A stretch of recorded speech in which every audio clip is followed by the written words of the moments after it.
안녕하세요. 사연에 빠지다의 DJ 민영입니다. 오늘도 시작하기 전에 구독과 좋아요 버튼 꾹꾹 눌러주시고요. 그럼 오늘 첫 번째 사연부터 함께 만나볼게요. 안녕하세요. 경기도 남양주에 사는 열렬한 애청자입니다. 사연 채널 애청자이자 구독가로서 여기에 사연글을 적어보는 건 처음인데요. 몇 년 전 굉장히 통쾌하고 기분 좋았던 경험이 있어 친구들에게 이야기해줬더니 여기에 제보하라고 난리들이더라고요. 그래서 한번 적어볼까 하는 마음으로 컴퓨터 앞에 앉았습니다. 여러분들은 시부모님과 사이가 어떠신 편인가요? 저는 처음에 저희 시부모님이 사실 낯설고도 무서웠는데요. 시댁살이란 말이 괜히 있는 게 아니듯 주변에서 고부 갈등으로 이혼했다느니 하는 이야기를 듣다 보면 자연스레 겁을 집어먹게 되더군요. 그런데 가족이 되고 차차 알아가면서 이렇게 천사 같은 사람들이 있나 싶을 정도로 제가 복 많은 인생임을 알게 되었답니다. 앞으로 들려드릴 이야기는 저희 시부모님, 그중에서도 저희 시아버지와 관련된 이야기랍니다. 먼저 저희 남편은 시댁의 둘째이고 저는 둘째 며느리로 시댁에 들어갔습니다. 남편의 위로는 제게 큰 시누이가 되시는 분과 도련님이 계셨고요. 제가 처음 시댁에 들어왔을 때 저희 시어머니께서는 이런 말씀을 하셨답니다. 아마 여러분들도 이 말을 들으면 시댁의 가정환경을 대강이라도 짐작할 수 있을 것 같은데요. 나는 우리 은지랑 동수한테 늘 미안했어. 우리 막내 동이가 어렸을 때부터 늘 아팠거든. 그래서 저렇게 잔병치레가 많았고 내가 매일 심장이 뛰었지. 근데 그 때문에 큰애랑 둘째, 특히 네 남편 동수한텐 신경을 전혀 못 써줬단다. 애들이 어떻게 자라났는지 알 길이 없었어. 학교 선생님이랑도 말 한 번 안 섞었으니. 내가 항상 마음에 빚이 있는 기분이었단다. 가난한 형편에 해준 것도 하나 없는 집안에서 부모 관심도 못 받고 자랐으니 말도 마라.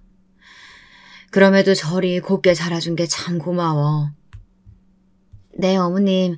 저도 남편한테 어린 시절 이야기 들어서 알고 있었어요. 도련님이 많이 아프셨다면서요. 그 때문에 어머님이나 아버님이 마음고생이 심하셨다고. 아직도 남편은 어제 일처럼 생생히 기억하더라고요. 그래도 어머님, 아버님이 도련님한테 신경 쓰시면서도 따뜻하게 보살펴 주셔서 외롭지 않게 자랄 수 있었다고 감사해하고 있어요.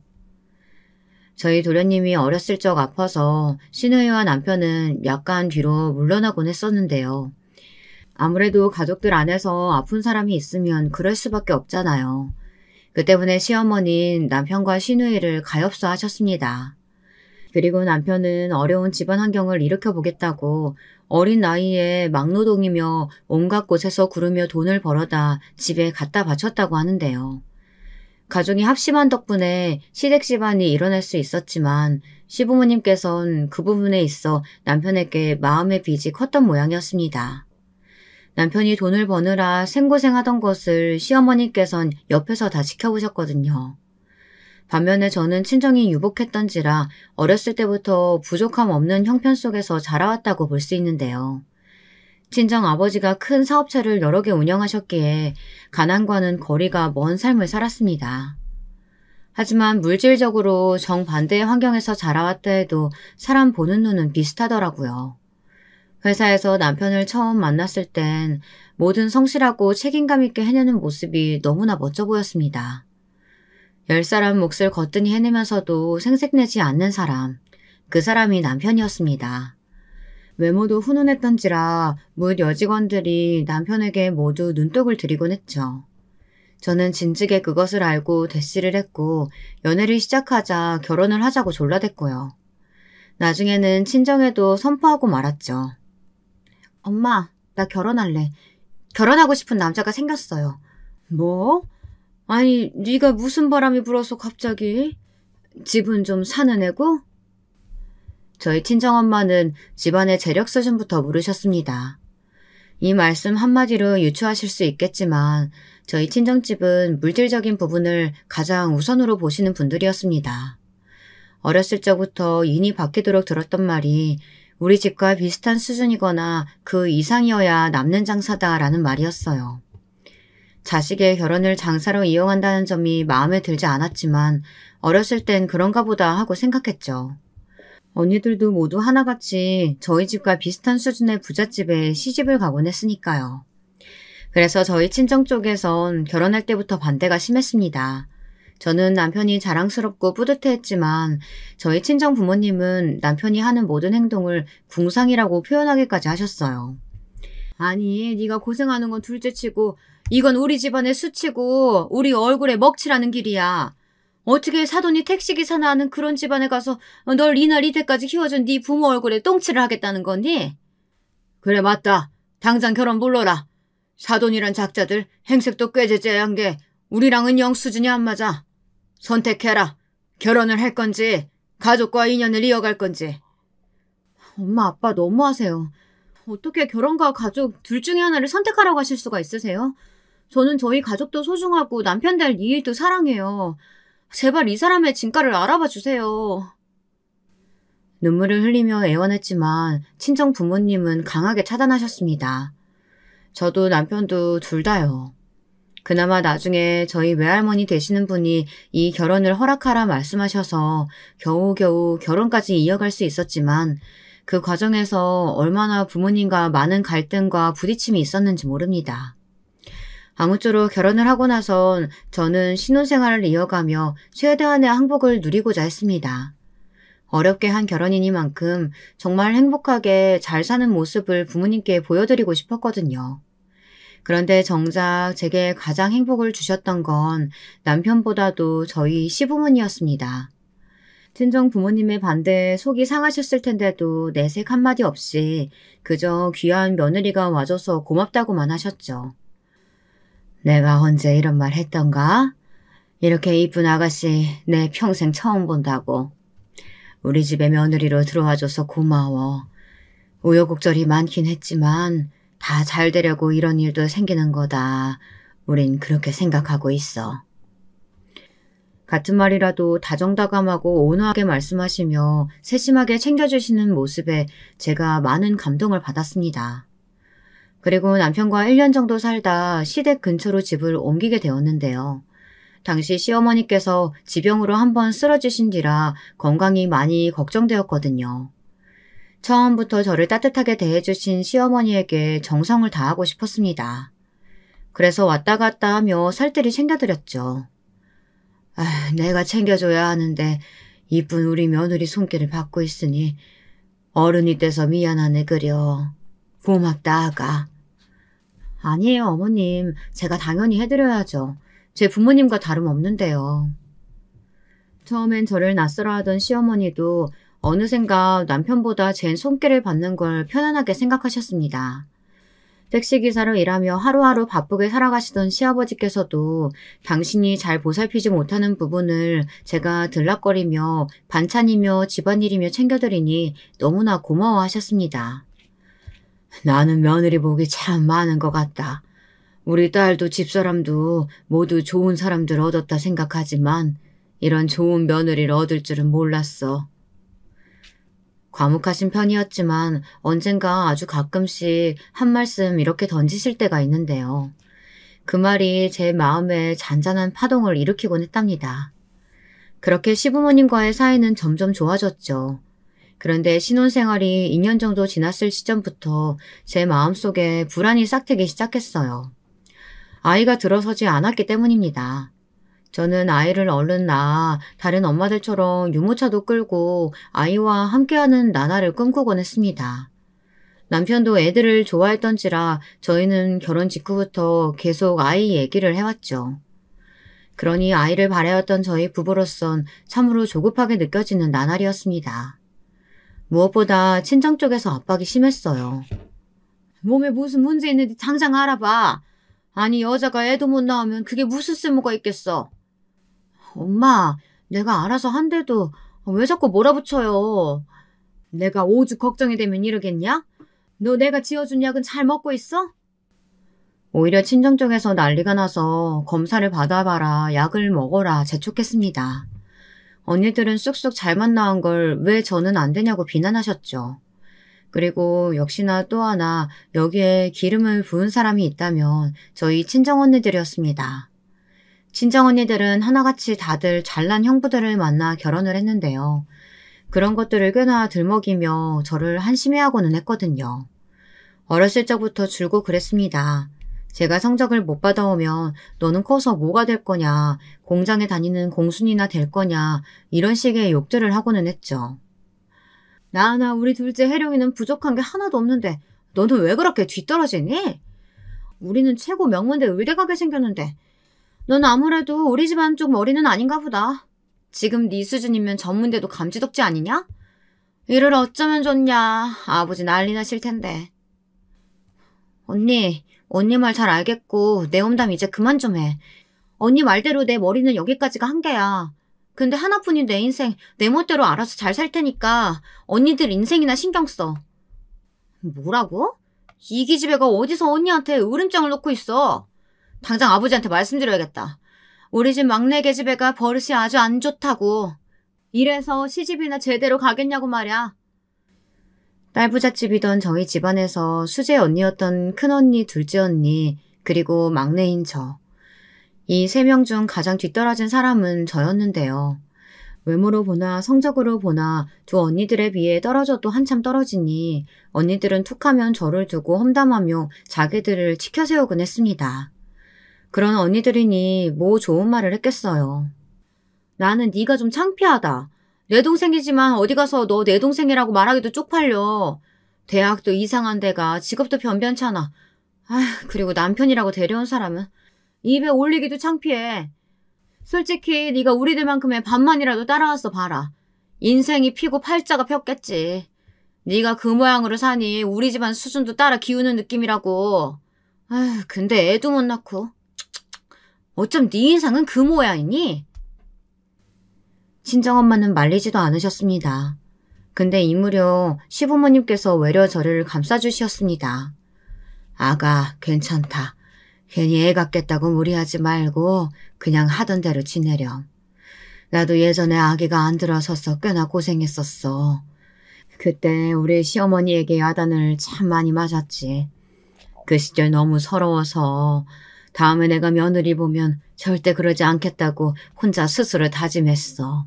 괜찮으니까 마음 급하게 먹지 말아라.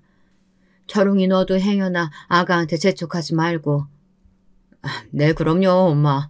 당신 우리 엄마 말 들었지? 밤마다 울고 그러지 말라고. 응, 어머니 감사합니다. 감사하기는 당연한 걸 가지고. 여자가 애 낳는 동물도 아니고 애 못 낳으면 사람 취급도 안 하는 시대에 있었어. 근데 이제 그런 시대는 갔다고 본다. 나는 우리 며느리 네 건강이 제일 중요해. 알았지? 사람이 얼마나 다른 사람의 말에 따뜻함을 느끼고 영향을 받을 수 있는지 저는 그 시절 시어머니에게 다 배운 것 같아요. 시어머니의 온기 어린 말이 있었기에 비로소 저는 마음을 편하게 내려놓을 수 있었죠. 시아버지 역시 마찬가지였어요. 제가 조금이라도 우울하다 싶으면 슬그머니 와서 위로도 해주시고 좋아하는 가식을 놓아주시는 분이 저희 시아버지였죠. 그러다 전 드디어 꿈에 그리던 첫째 아이를 뵈게 되었답니다. 첫 아이를 임신하고 나서는 마음이 풀어져서 저도 모르게 엉엉 눈물을 쏟았어요. 도련님도 시누이도 시부모님도 하나같이 너무나 축하해 주는데 그 사이에서 저만 눈물 콧물 범벅이 되어 있었으니 지금 생각하면 창피하지만 동시에 돌이킬 수 없는 아름다운 추억이기도 합니다. 그렇게 태교에 힘을 쓰며 하루하루 남편과 시부모님의 돌봄을 받고 있었는데요. 그러던 어느 날 끔찍한 일이 불어닥치고 말았어요. 그날은 남편이 출장을 갔다 돌아오는 날이라 좋아하는 삼겹살을 가득 사들고 기다리고 있었죠. 그런데 갑자기 몸이 어질거리더니 정신이 어지럽더라고요. 눈을 뜨고 나니 믿을 수 없는 일이 저를 기다리고 있었습니다. 죄송하지만 아이는 유산되었어요. 네? 그게 무슨 말이에요? 유산이라뇨? 말도 안 돼요. 어떻게 제 아기가 하루아침에 그렇게 될 수 있다는 거예요? 네, 종종 이런 일이 있긴 합니다만 안타깝게 되었습니다. 의사 선생님을 보았다 시어머니의 눈에 고인 눈물을 보고서야 실감이 되더라고요. 옆에 있던 남편은 어쩔 줄 모르는 표정으로 저를 보고 있었고 저는 그 소식을 듣고 말도 안 된다며 고개를 저었습니다. 그 당시 배가 꽤 나은 상태로 6개월을 넘어가고 있었던 시기였는데 갑자기 유산이라니 믿기지가 않았습니다.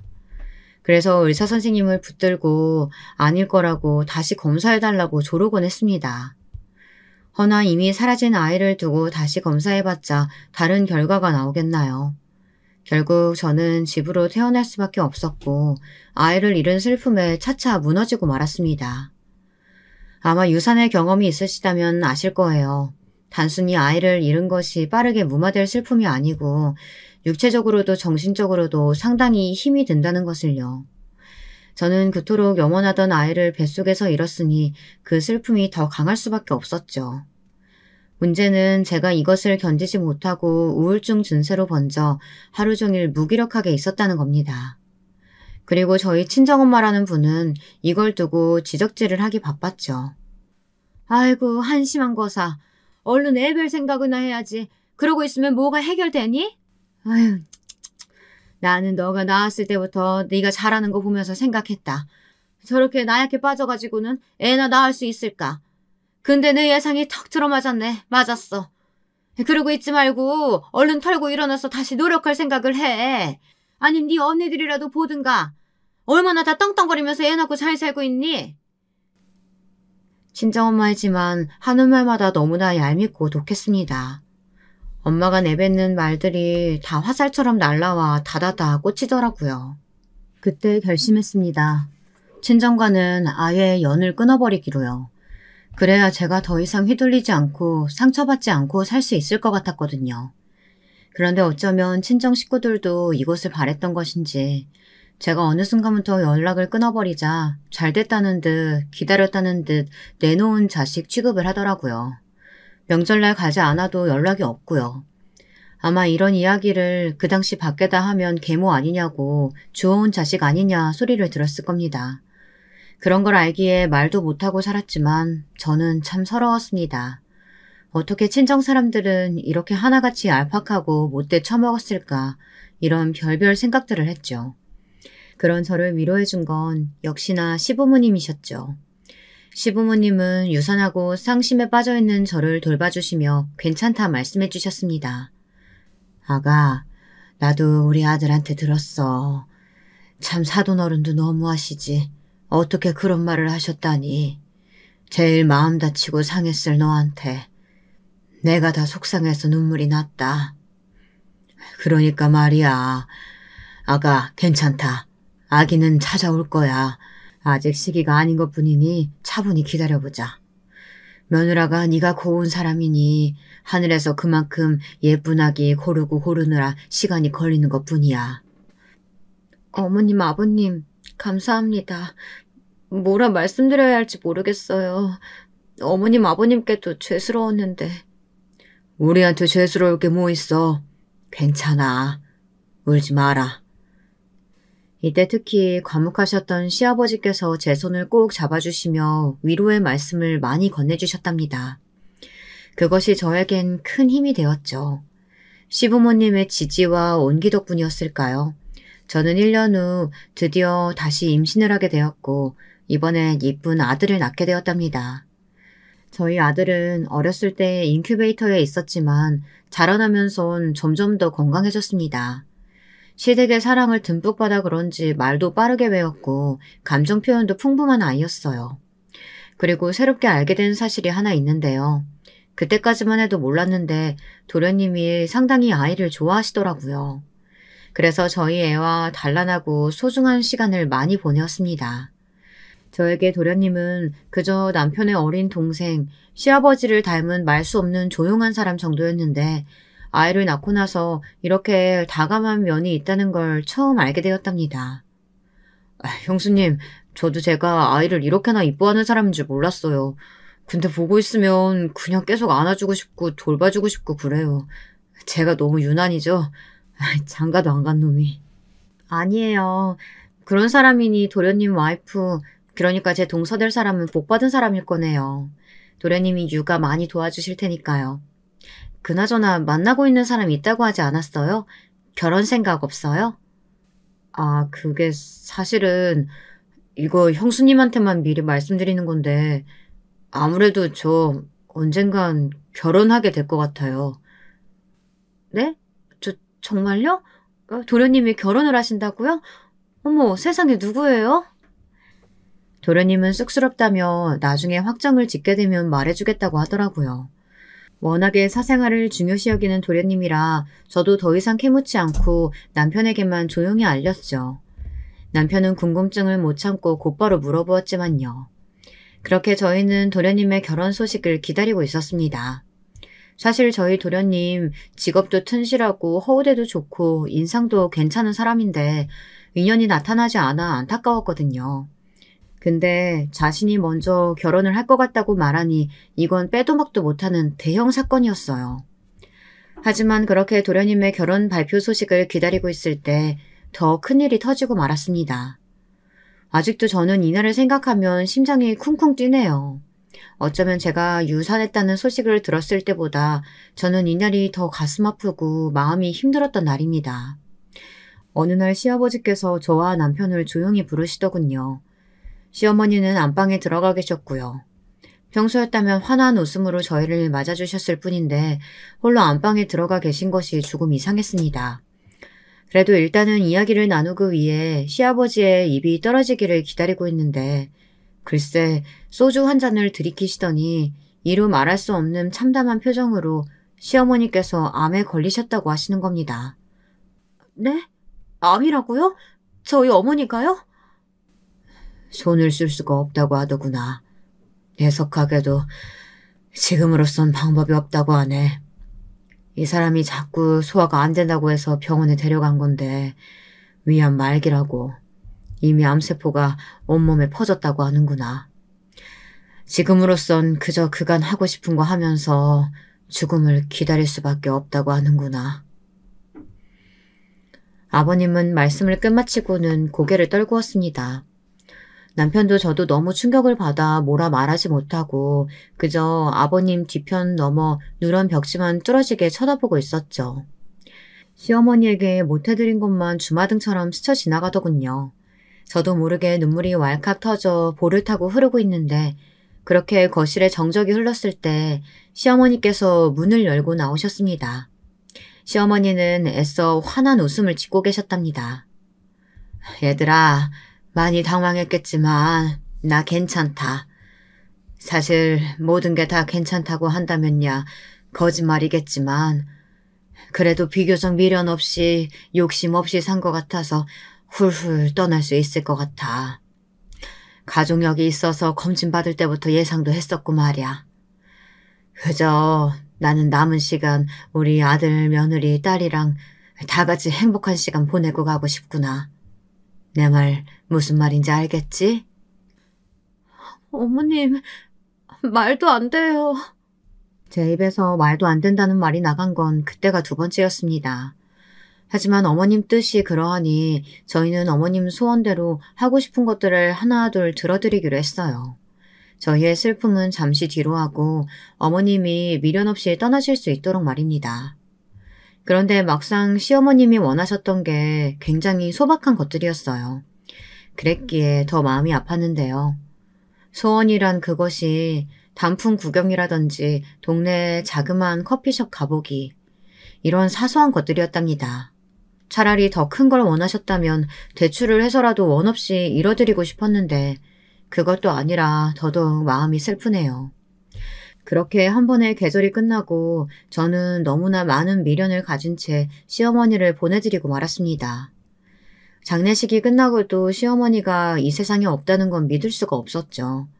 모두가 슬퍼하는 장례식이었지만 이때 장례식에서 도련님께서 다른 이유로 상심해 계셨는데요. 제가 생각지 못한 이유였습니다. 결혼 발표하고 싶었는데 너무 제가 늦게 장가 가게 된 것 같아 죄송하네요. 엄마가 이렇게 가고 나서야 결혼을 결정해서 너무 죄송해요, 엄마. 시어머니의 영정사진 앞에서 엉엉 울며 도련님은 이렇게 말씀을 하시더군요. 도련님께선 어머님의 마지막을 지켜보며 만나오던 여자에게 확신을 느꼈던 것인지 결혼을 결심했다고 합니다. 그리고 어쩌면 도련님의 결혼이 그 이후 저희 시댁의 침울한 분위기를 바꿔준 새로운 전환점이 되었죠. 도련님이 소개한 사람은 직업이 변호사며 도련님보다 5살 위의 연상 여자였는데요. 어딘지 모르게 첫 만남부터 상당히 기가 세 보였답니다. 이목구비나 인상에서 흘러나오는 분위기가 뭐랄까요. 한 번도 그 누구에게도 져본 적 없을 것 같은 그런 느낌이었달까요. 말투도 굉장히 톡톡 쏘아붙이는 말투였어요. 아버님이 무슨 말씀을 하셔도 아, 그래요? 하며 짧게 대답하고 저희 남편의 말은 못 들은 척 하는 것도 몇 개 있었습니다. 거기다 저에 대한 이야기가 나왔는데 갑자기 첫 만남인데도 이런 말을 하더군요. 형님께서 친정이 강남에 있다고 들었어요. 연을 끊고 사신다고 들었는데 무슨 이유인지 모르겠지만 어찌됐든 가정환경이 비슷했던 것 같으니 친하게 지내요, 형님. 갑자기 첫 만남에 할 말은 아닌 것 같은데 제 친정이 강남에 있다는 걸 들먹이며 그런 말을 하더라고요. 느낌상 별로 친하게 지내고 싶지 않았으나 고개를 끄덕여 예의상 동조의 표시를 하였죠. 강남에 친정이 있다는 동서는 자신의 직업에 대한 자부심도 상당히 강했고 종종 친정의 재력에 대해서도 대놓고 어필했습니다. 그러다 어느 날은 명절에 만나서 이런 말을 했는데요. 꽤 신경에 거슬리는 말이었습니다. 마치 집에서 살림하고 애 키우는 저를 무시하는 것 같은 말이었거든요. 아, 이번에 제가 굉장히 큰 회사로 옮기게 되었거든요. 연봉도 세고요. 아마 이번 사건도 승소할 확률이 높아서 연봉이 더 오를 것 같아요. 그럼 더 좋은 회사로 가야겠죠? 역시 이래서 여자는 능력을 인정받아야 하나 봐요. 아마 전 가정주부 체질은 절대 못 될 것 같아요. 집에만 있으면 좀이 쑤시거든요. 얼른 나가서 일하고 싶어서요. 형님은 그런 생각 안 드세요? 나는 동서가 알다시피 내가 우리 아들이 힘들게 나왔잖아. 우리 아들이 잘 자라주고 행복하게 자라준다면야 더 바랄 게 없어. 나가서 일하고 싶다거나 하는 생각은 글쎄 별로 안 드네. 행복의 기준은 사람마다 다 다르니까. 행복의 기준은 사람마다 다르다. 아, 그런가요? 글쎄요. 전 그렇게 생각 안 하는데요. 형님도 겪어보셨으니 아실 거 아니에요. 친정이 부자라면서요. 돈 많고 능력 있으면 사람들이 저절로 붙고 없으면 그야말로 개밥 찬밥 신세 되는 건데 전 태어나길 부유하고 고급스러운 집안에서 자라 그런지 지금처럼 계속 능력 있는 여자를 살고 싶어요. 아이한테 제 인생 허비하는 거 딱 질색이고요. 저희 부모님도 가정부 두고 저희들 키우셨지 직접 키우시진 않으셨어요. 전 제가 능력 있고 집안 조건 빵빵해야 제 밑에서 자라는 애들도 행복할 거라고 생각해요. 저처럼요. 아, 그래? 그래, 동서 생각이 그럴 순 있지. 근데 우리 남편도 부족하지 않게 벌고 있고 우리 아이도 너무 행복하게 크고 있어. 동서도 봐서 알잖아. 우리 아들 얼마나 이쁘고 예의 바른지. 네, 그건 그렇죠. 제 말에 동서가 쓴웃음을 지으며 대답하는 게 영 마음에 들지 않았습니다. 말로 저를 이기고 싶었는데 그러지 못하자 약간 분한 표정이었어요. 거기다 어떻게든 저를 짓누르고 싶어하는 모습에서 저는 친정 언니들이 보였습니다. 언니들이 없었다면 저는 이런 돌려까기식의 공격을 눈치 없이 지나갈 텐데 어렸을 때 하도 시달리고 살아 그런지 단번에 알겠더라고요. 거기다 동서는 우회해서 말하는 방법도 잘 몰랐고요. 머리가 나쁘다면 나쁜 거였죠. 티라도 안 나게 해야 욕을 안 먹을 텐데 말입니다. 저는 동서에게 들은 말들을 마음에 담아두진 않았습니다. 왜냐하면 저 자체가 떳떳했기 때문이었어요. 동서에게 말한 그대로 우리 아들이 충분히 행복하게 자라고 있고 저나 남편이나 아들에게 해줄 수 있는 최대한을 해주고 있다고 생각했거든요. 남편은 가난한 환경에서 저는 부유한 환경에서 자랐기에 저희는 그 장단점을 서로 알고 있었어요. 모든 게 갖춰진 환경에서 아이를 너무 오냐오냐 식으로 키우는 것도 문제였고 그렇다고 찢어지게 가난한 환경에서 키우는 것도 아이에겐 불행이 될 것이었죠. 그래서 저희는 항상 지금의 이 상태를 만족스러워했답니다. 적당히 벌고 적당히 쓰는 이 상태요. 남들처럼 브랜드 아파트에 살지 않아도 저희가 당당할 수 있던 이유랄까요. 하지만 미꾸라지 한 마리가 물 전체를 흐린다고 동서가 들어오면서 시댁의 분위기도 바뀌기 시작했습니다. 덩달아 제 기분도 같이 흐려지는 날이 많아지기 시작했죠. 처음에는 명절이나 집안 행사에 잘 참석하던 동서가 일단은 일을 핑계로 점점 늦어지기 시작했어요. 그도 아니면 심할 때면 아예 자기 친정부터 들렸다 와야 한다고 하면서 명절 끝물에야 나타나 얼굴만 비추고 5분 만에 쓱 가버렸고요. 남편이나 저나 자연스럽게 시아버지의 기분을 살피게 되었죠. 시아버지는 가뜩이나 시어머니를 먼저 보내고 홀로 되신 후로 외롭게 살고 계셨는데 동서의 이런 행동으로 마음이 상할까 걱정도 되었어요. 일단 집안의 어른 앞에서 이런 행동을 하는 것부터가 잘못된 거라고 생각했거든요. 어느 날은 조금 화가 난 남편이 도련님에게 말을 한마디 하기도 했는데 도련님은 어쩔 줄 몰라 하더라고요. 어쩐지 동서에게 잡혀 사는 느낌이었습니다. 남편에게 미안하다고 끊임없이 말하면서도 동서에게 맞춰줘야 한다고 말하더라고요. 형, 정말 내가 미안해. 가끔 나도 우리 집사람이 너무 버릇없게 굴거나 할 때 민망하고 미안해. 근데 참 어렵네, 중재하는 게. 집사람은 집사람대로 섭섭해하고. 아니, 도대체 재수씨가 뭐가 섭섭하다는 거야? 그냥 내가 전적으로 자기 편이 되어줬으면 싶은가 봐. 집사람이 강해 보여도 속은 여린 사람이거든. 사랑에 빠지면 콩깍지가 씌인다고 하죠. 사랑에 빠져 그런 것인지는 모르겠다만 도련님은 어찌됐건 이미 동서의 소나기 안에 들어온 물고기였습니다. 절대 동서의 행동에 이러쿵저러쿵 입을 댈 수가 없는 상태였어요. 저는 그 말을 듣고 어처구니가 없어 픽 웃었고요. 결국 그러다가 일이 하나 생겨버렸습니다. 저희 아들이 초등학생 2학년쯤 때 학교에서 보는 수학 경시대회에서 1등을 했는데요. 동서가 그걸 안 잊고 한 겁니다. 아들이 저한테 자랑스레 시험지를 갖다주며 칭찬해달라고 말해 엉덩이를 토닥여주고 있는데 옆에서 하는 말이 기가 막혔죠. 어머 형님, 요즘 그런 경시대회에서 상 타는 거 애들 기 살려주려고 아무나 주는 건데 너무 칭찬하시고 그러면 안 돼요. 애 버릇만 나빠지지. 어? 아니야. 이거 아무나 주는 거 아니고 우리 아들이 나름대로 많이 노력해서 받아온 거야. 수학을 좋아하거든. 문제 푸는 재미가 있다나? 모르는 문제 있으면 혼자 끙끙대며 밤새 붙잡고 있기도 해. 그만큼 재미를 느끼는 거지. 열심히 하니 상 받아온 건데 왜 그래 동서? 형님 순진도 하셔라. 형님 이런 대회 그냥 학교에서 형식 차원에서 주최하고 그러는 거라니까요. 우리 형님이 강남 안 살아서 그런가 아직 교육적으로는 많이 무지하시네. 형님 얼른 여기로 이사라도 오세요. 그래야 우리 대화가 좀 통하겠어요. 저는 매일 강남 학부모님들이랑 얘기하고 그러니까 정보도 오가고 소통이 되는데 형님 이렇게 모르시면 나중에 애만 손해봐요. 동서, 아이 교육은 내가 알아서 해. 지금 발언 좀 선 넘은 거 알지?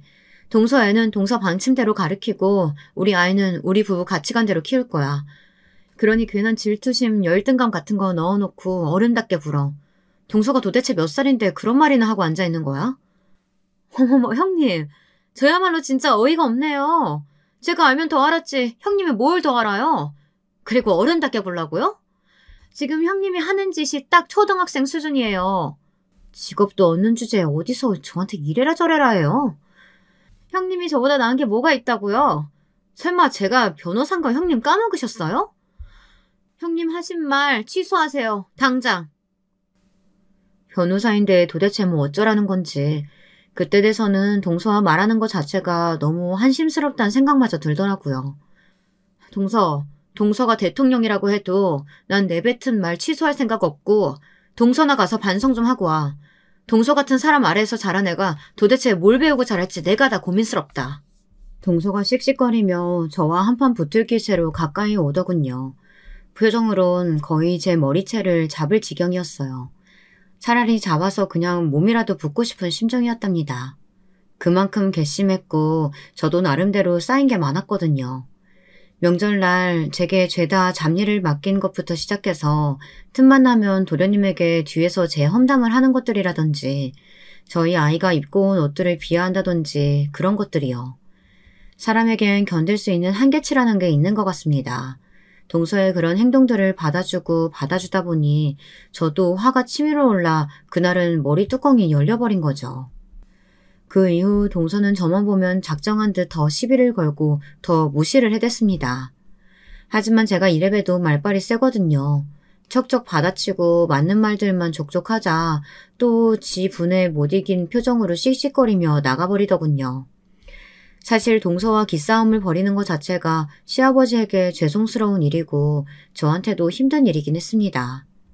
그런데 그렇게라도 안 하면 동서가 저를 너무 만만히 볼 것 같더라고요.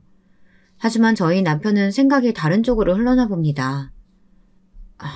내가 좀 더 능력을 갖췄어야 했나. 당신이 무시당하는 거 보면 속상하네. 제가 달래도 남편은 종종 이렇게 중얼거리곤 했거든요.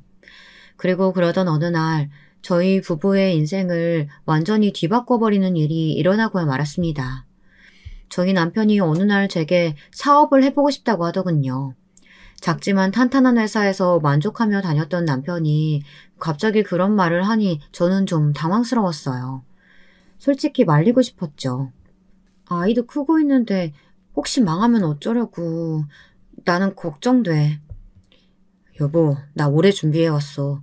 당신한테 섣불리 말하기 싫어서 그간 말 안 하고 있었지만 동업하는 형님이 있어. 그 형님은 이미 업계에서 유명한 큰손이고 나 잘만 하면 성공할 수 있을 것 같아.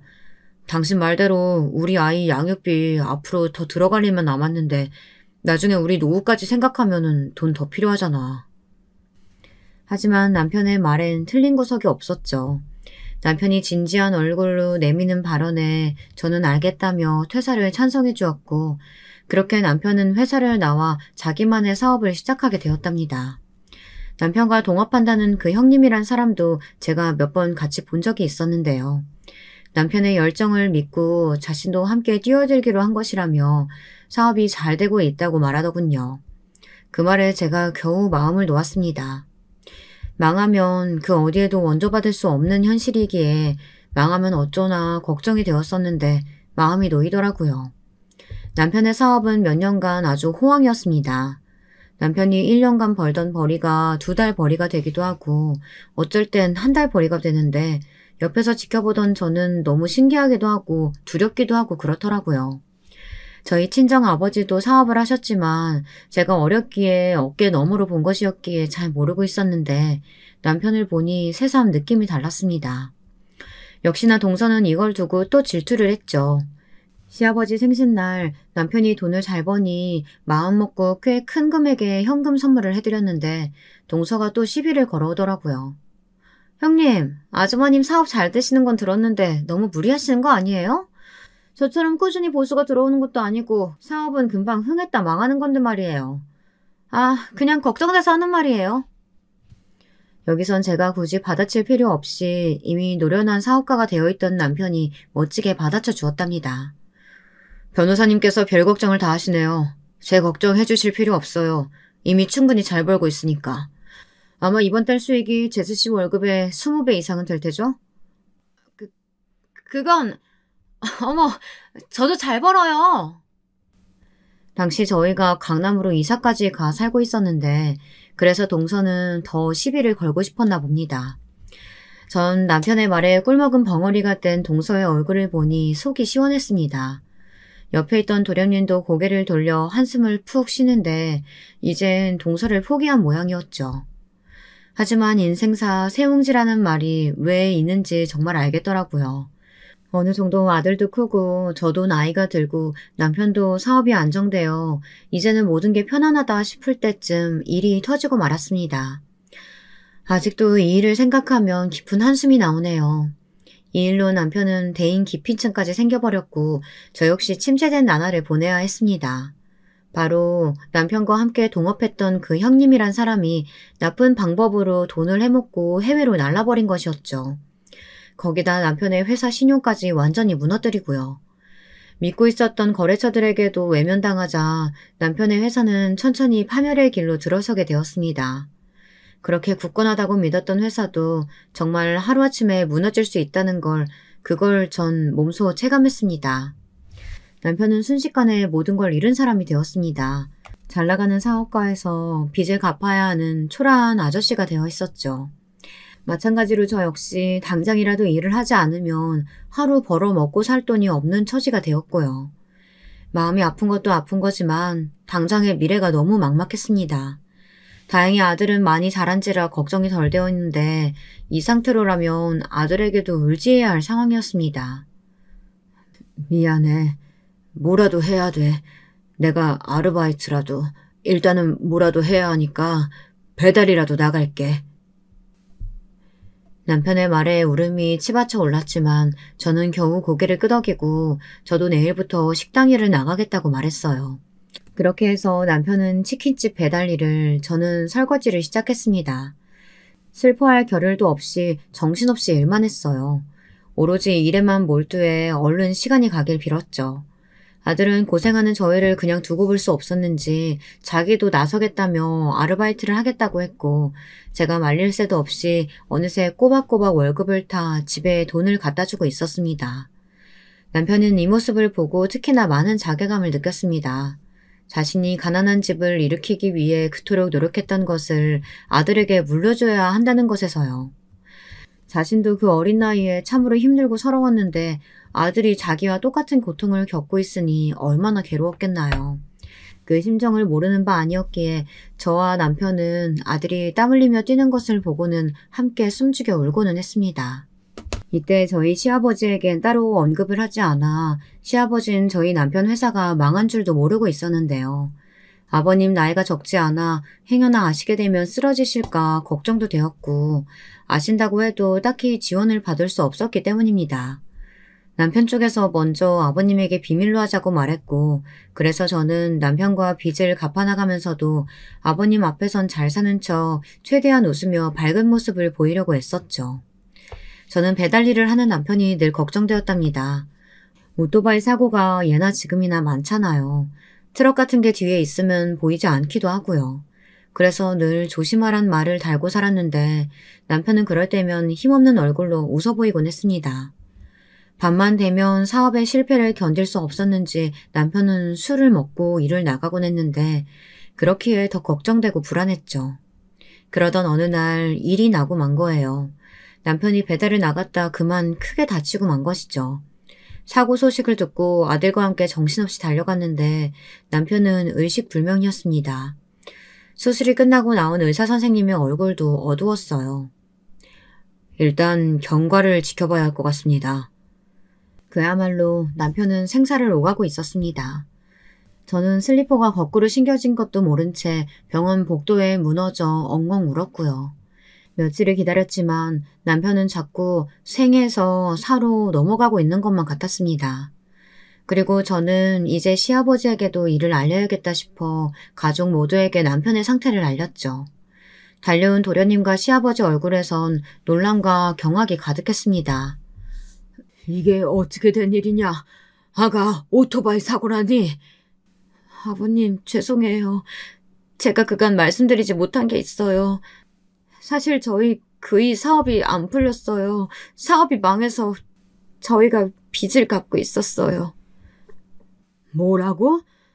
죄송합니다. 정말. 아버님께서 충격받으실까봐 말씀을 못 드렸어요. 그이가 오토바이로 배달 일을 하다가 그만 이렇게 된 거예요. 시아버지는 한순간 참담한 표정이 되었습니다. 빚을 졌다면 아무리 그래도 자신에게 알렸어야지 왜 그 짐을 너희 둘이서 떠안고 있었냐며 질책하시다가 그만 충격을 크게 받으신 건지 몸을 휘청거리기까지 하셨습니다. 결국 도련님과 제가 시아버지를 잠시 모시고 나가 차분히 어떻게 된 일인지 설명하며 이야기를 나누었어요. 그리고 어느 정도 시아버지가 진정된 것을 보고는 택시를 태운 뒤 다시 병실로 돌아왔습니다. 병실로 가는 내내 시아버지를 생각하니 발걸음이 무거웠어요. 그런데 병실 안에 생각지도 못한 사람이 있어 정신이 화들짝 깨더라고요. 동서였습니다. 동서는 아주 무서운 표정으로 남편을 지켜보고 있더군요. 침착하고 서늘한 표정이었습니다. 그러다 뒤를 돌아 저를 발견했습니다. 동서? 왔을 줄 몰랐는데 좀 놀랍네. 당연히 와야죠. 너무 놀라서 일하다 말고 뛰어온 거 있죠? 형님, 아주버님 곧 일어나실 거니까 너무 걱정하지 마세요. 형님 뭐 안 먹었을 것 같아서 죽도 사왔어요. 꼭 드세요. 따뜻할 때. 동서는 웬일로 제 손에 죽이 담긴 쇼핑백까지 쥐어주며 사람다운 말을 했습니다. 한 번도 그간 동서를 알아오며 인간적인 면모를 본 적이 없었는데 말이죠. 그러고선 현금을 좀 챙겨왔다며 두둑한 봉투 하나를 꺼내 제 주머니 속에 넣더라고요. 제가 일하지 않아도 된다고 하니까 거절하지 말고 꼭 받아달라면서요. 아니야, 이런 거 안 해줘도 돼, 동서. 괜찮아, 마음만 받을게. 아니에요. 가족 좋은 게 뭐 있겠어요. 이럴 때 필요한 게 가족이죠. 근데 말이에요. 전 몰랐어요. 아주버님 사업 잘 안 되신 거. 그래, 내가 가족들에겐 숨겼어. 아버님 쓰러지실까봐 걱정도 되고. 그럴 수 있죠. 근데요, 제가 곰곰이 생각을 해봤는데 어쩌면 잘된 일 아닐까요? 전 제가 잘못 들은 줄 알았습니다. 뭐? 솔직히 그렇잖아요. 능력도 없는 남편 끼고 살아 뭐해요. 어쩌면 잘된 일 아닐까요? 아주버님 사망보험금 같은 거 들어놓으셨을 거 아니에요? 그걸로 빚 갚으면 되죠. 제 면전에 대고 악마 같은 말을 짓거리는데 전 그 순간 저도 모르게 손을 들어 동서의 뺨을 아주 강하게 내리쳤습니다. 병실 밖에 있는 사람들이 놀라 기웃거릴 정도로 말입니다. 동서는 얼떨결에 맞아 당황스러운지 뭐라 말도 못하고 어버버 하는데 저는 한 대 더 때리기 위해 손을 번쩍 치켜 들어올렸어요.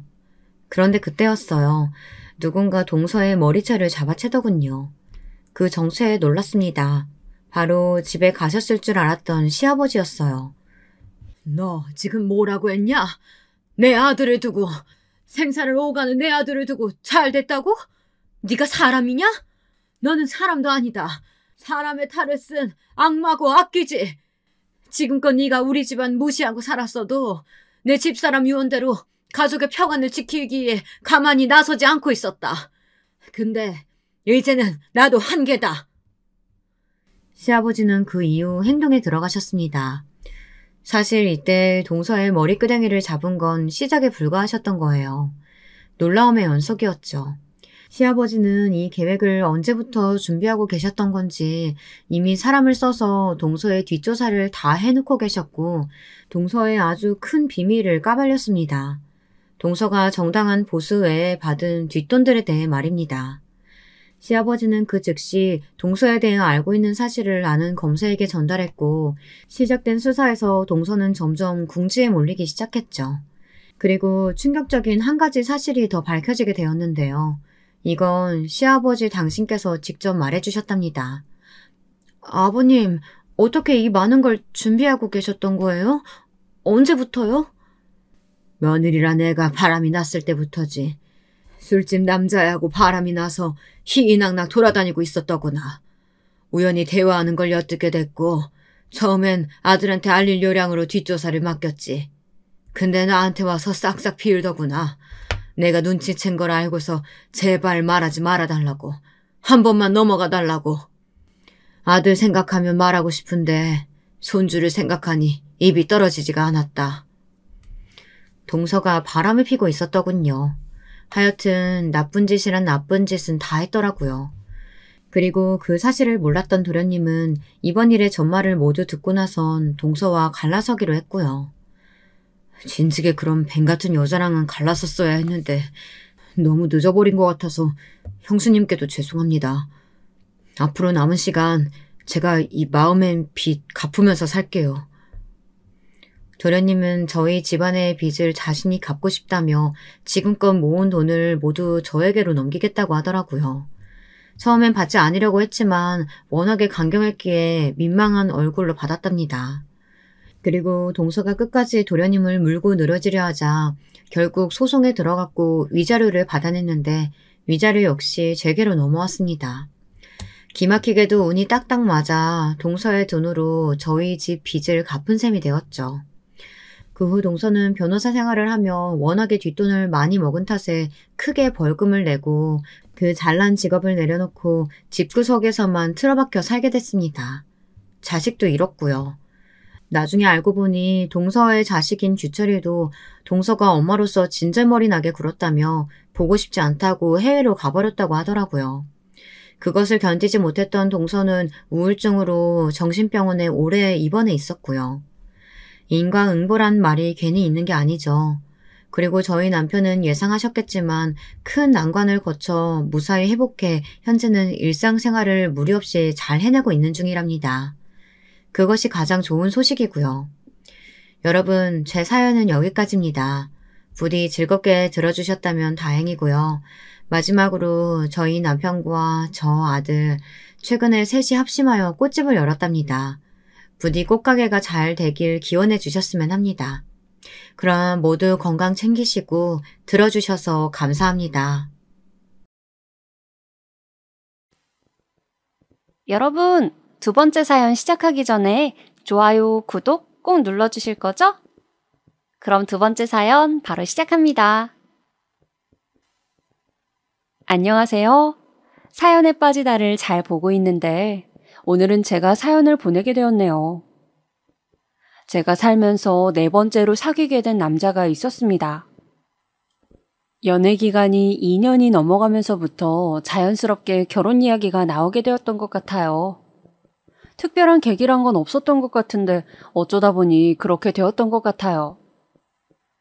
그때까지만 해도 우연히 길에서 얼굴 딱 한 번 뵈었던 것, 그리고 짧은 통화 2번 한 것, 이렇게만 접해봤던 남자친구의 부모님이었습니다. 저에게는 미지의 존재와도 같은 분들이셨죠. 결혼 이야기가 본격적으로 오가던 마당일 때 인사를 드리러 가기로 했어요. 저보고 집으로 오라면서 맛있는 밥 한 끼나 같이 먹으면서 대화를 나누자고 그러셔서 따르기로 했었고요.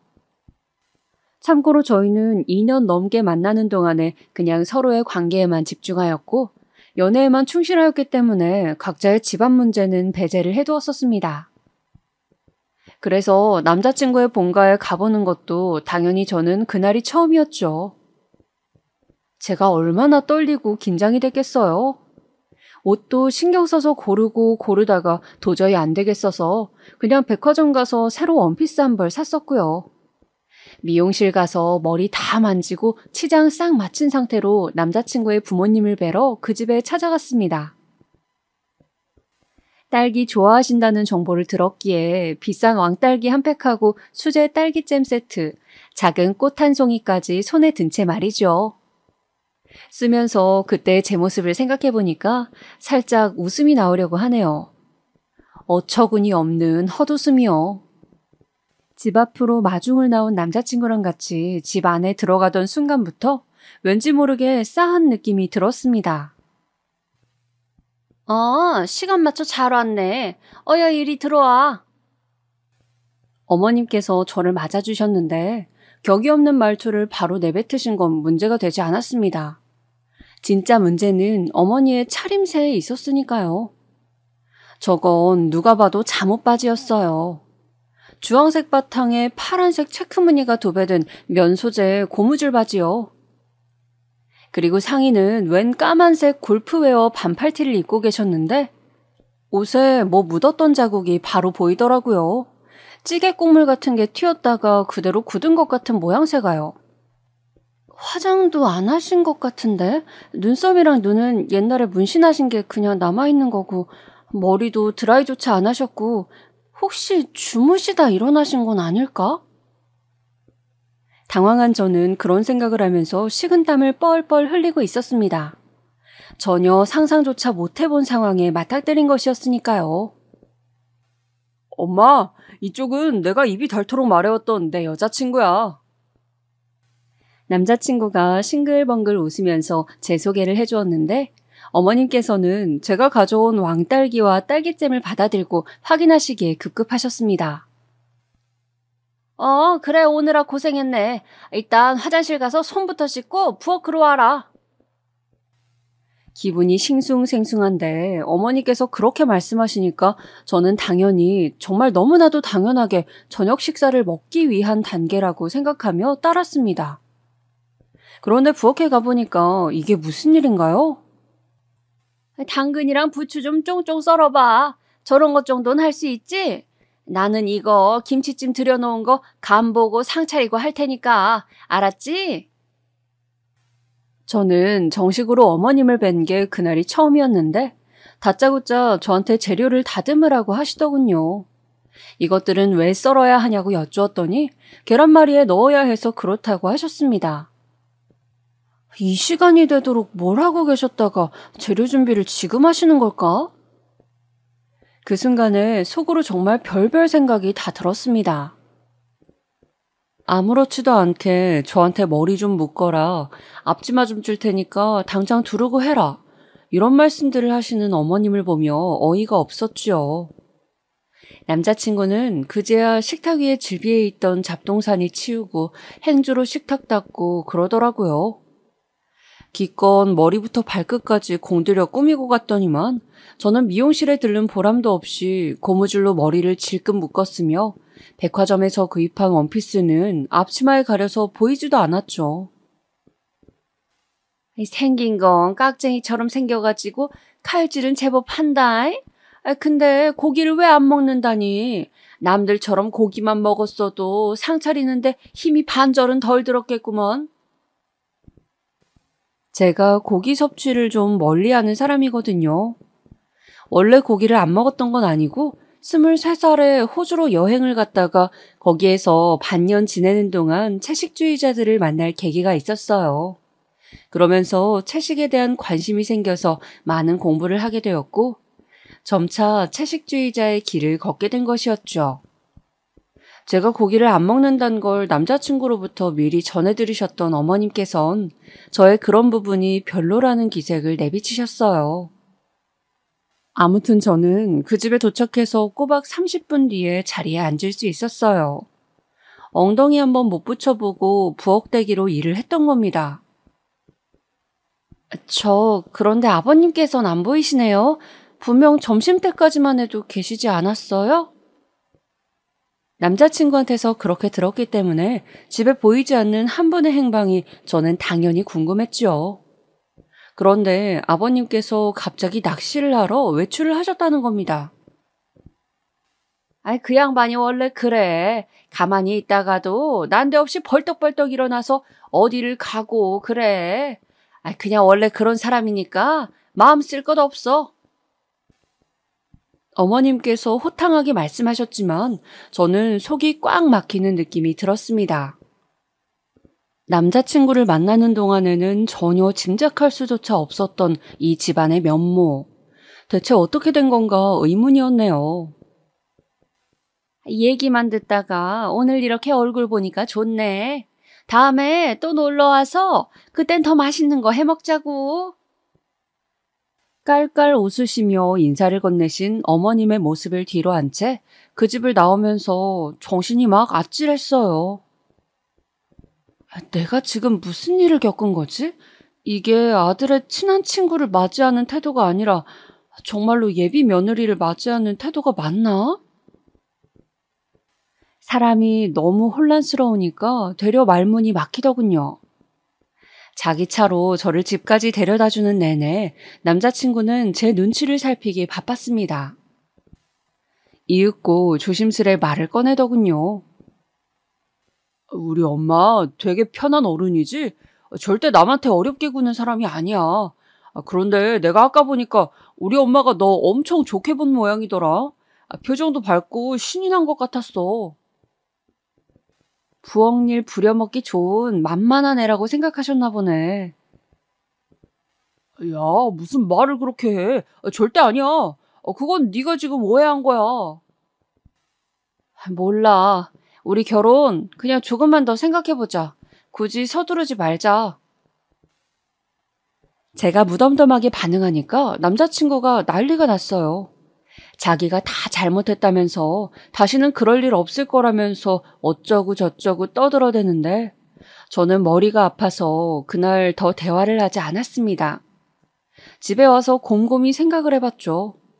남자친구라는 사람 자체는 꽤 좋은 사람이었고 무엇보다 저랑 잘 맞았거든요. 이해관계에서 통하는 게 많아서 이게 너무 좋았고요. 그런데 결혼까지 하기에는 그날 겪은 게 너무 마음에 걸렸습니다. 머리 싸매면서 고민했어요. 그리고 저는 이쯤에서 사연에 빠지다에 계신 분들을 벌써부터 실망시키게 됩니다. 왜냐하면 그런 일을 겪어놓고도 몇 주 뒤에 결혼 진행을 하기로 결정했기 때문이죠. 제가 급성 장염이 왔는데 남자친구가 살뜰하게 보살펴줬던 것이라든지 결혼 이후의 생활에 대해서 그냥 의견이 잘 맞았다든지 하는 이유들이 있었지만 지금에 와서는 다 핑계일 뿐, 네, 제가 그냥 미쳤었던 겁니다. 어쨌든 결혼을 결심한 가장 핵심적인 이유가 있긴 한데 이건 뒤에 가서 밝혀드릴게요. 이듬해 남자친구는 남편이 되었고 그 문제의 어머님은 제 시어머니가 되셨습니다. 황당한 일을 겪고도 하게 된 결혼. 첫인상은 별로였을지라도 나중에 좋게 반전되는 사람들이 있지 않나요? 저는 내심 시어머니께서 성향이 나랑 다를 뿐이지 사람 자체는 좋으신 분이라고 여기며 기대를 했던 게 사실입니다. 그리고는 결혼하자마자 같이 살면서 저는 시어머니의 본격적인 실체를 접할 수 있었네요. 신혼집에 예상치도 못한 문제가 생겨서 입주가 좀 늦어졌어요. 그래서 정확히 2개월을 시댁에서 시부모님과 함께 살았습니다. 남편이나 저의 직장이 두 군데 전부 시댁에서 가기에 더 수월했기 때문에 친정보다는 시댁을 선택하게 됐어요. 처음 1, 2주일은 제법 괜찮았다고 생각을 하는데요. 그 이후부터는 조금 삐그덕거리기 시작했던 것 같습니다. 우선 시아버지께서 무척 바쁘신 분이셨어요. 아주 공사 다망하신 분이라서 되게 잘 안 붙어 계셨습니다. 어째서 제가 처음 이 집에 인사드리러 왔던 날에 부재중이실 수밖에 없었는지 알 것 같다고나 할까요? 그래서 저랑 부딪히게 되는 쪽은 시어머니가 유일하셨습니다. 제가 집에서 뭘 하든 은근하게 마음에 안 들어 하시는 기색이 역력하셨습니다. 특히 제가 고기를 안 먹어서 짜증난다고 하셨죠. 아휴, 우리 중에 고기 안 먹는 사람이 있으니까는 밥을 먹을 때도 영 맛이 안 나. 괜히 눈치만 보이게 만들고 말이야. 저는 시어머니의 말씀이 이해가 가질 않았습니다. 오히려 고기 먹는 입이 하나 없는 셈이니 식비를 절약하는 셈 아닌가요? 그리고 제가 시부모님이나 남편이 고기 섭취하는 걸 보면서 눈치를 준 적도 없었는데요. 보면서 먹고 싶은 생각도 안 들었고요. 제가 약속이 있어서 늦게 들어오는 것도 마음에 안 들어 하셨고 주말에 친구 만나러 나간다고 하면 기함을 하셨어요. 이제 막 결혼한 신혼부부라면 모름지기 주말에는 함께 시간을 보내야 하는 것 아니냐면서요. 그런데 남편도 자기 약속이 있었거든요. 왜 남편한테는 뭐라고 안 하고 저한테 따로 구시렁거리시는 건지. 그리고 남편이 나이 터울이 좀 나는 둘째예요. 위로는 형이 있고 당연히 결혼을 한 상태였습니다. 저한테는 아주버님 형님이 계셨던 것이죠. 멀리 다른 지역에 사셔서 저는 결혼 전에 그분들을 딱 한 번 배웠고 그 다음에 배웠던 게 결혼식장에서였습니다. 그래서 상상도 못했어요. 형님이란 분이 그렇게나 시어머니께 붙어서 알랑방귀를 끼어대시는 분이실 줄이야. 형님은 딱히 일 안 하시고 댁에서 애 돌보시거든요. 그래서 시간이 많았나 봐요. 시어머니랑 그렇게 통화를 자주 하시더라고요. 애가 깐깐한 구석이 있는 것 같더라. 내가 지금까지 겪어본 바로는 그래. 시어머니께서는 형님과 통화하시면서 저런 말씀을 하셨는데 제가 딱 들어보니까는 제 이야기더라고요. 그래서인지 형님은 저한테 알아서 어머님께 잘하고 잘 챙겨드려 이런 내용의 카톡을 종종 보내오셨습니다. 이런 점도 묘하게 신경 쓰이고 있던 판국이었는데요. 정말 대박이었던 건 시어머니께서 저랑 남편이 쓰고 있던 방에 자꾸 들락날락 하셨던 것이었습니다. 짐 위치, 옷 위치, 화장품 위치가 바뀌어 있으면 당연히 저는 눈치챌 수밖에요. 화장대 위에 뒀던 립스틱, 다음날 모처럼 그걸 발라보려고 뚜껑을 열었더니 웬 이물질이 묻어있는 게 아니겠어요? 도대체 이게 뭘까 생각하다가 정체를 알아차렸죠. 입술에 묻어있던 김, 바로 김의 흔적이었습니다. 제가 워낙 잘 먹어서 직접 김을 잔뜩 사다 뒀었는데 정작 시어머니께서 그걸 참 잘 드셨더랬죠. 그런 거랑 밥을 먹으니까 고기를 안 먹는 거 아니냐면서 핀잔 주실 땐 언제고 저 몰래 김을 항상 꺼내 드셨습니다. 바로 그 김이 분명했어요. 저 어머님, 죄송한데 혹시 제 립스틱 쓰셨나요? 어? 립스틱이라니 무슨 소리니? 화장대 위에 있는 립스틱이요. 지금 열어보니까 김자국이 묻어있던데 누가 봐도 어머님이 묻히신 것 같아서요. 너무 짜증나서 캐묻지 않을 수가 없었습니다. 그랬더니 시어머니는 펄쩍 뛰시면서 분홍색이 고와 보이길래 잠깐 발라본 것 가지고 왜 득달같이 따지냐는 둥, 굳이 김 묻은 이야기는 왜 하냐는 둥, 오히려 저를 혼내셨습니다.